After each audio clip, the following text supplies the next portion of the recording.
கொடி வகை பயிறு, நாட்டு வெண்டைக்காய், சாதாரண வெண்டைக்காய் இப்படி நாங்கள் குத்தி போட்டது எல்லாமே எங்களுக்கு போதுமான அளவு காய்களை தந்தது. இப்போ செடிகளில் பட்டு போயிடுச்சு.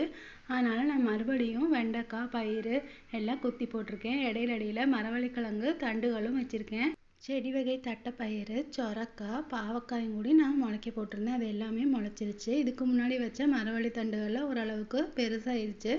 காய்கறி வேஸ்ட்டில் நான் கொட்டியிருந்த பரங்கிக்காய் காய் வந்திருக்கு. இப்போ இது பாருங்கள் எவ்வளோ அழகாக காய் வந்திருக்குன்னு. இந்த ஒரு பிஞ்சு மட்டும் வாடி போயிருச்சு. மற்றபடிக்கு இந்த பிஞ்சு நல்லா பெருசாகிருச்சு. இன்னி கொஞ்சம் கூடி பழுக்கணும். அறுவடைக்கு ரெடி ஆயிரும். இது நான் முளைக்க போடவே இல்லை. காய்கறி வேஸ்ட்டு கொண்டு போய் கொட்டினதுலேருந்து வந்தது தான். இது பாருங்கள் 3ஆவதாக ஒரு பிஞ்சு, அதுவும் பெருசாகிட்டு இருக்கு. இந்த வேலியில் ஒரு பிஞ்சு நல்லாவே பெருசாகிருச்சு.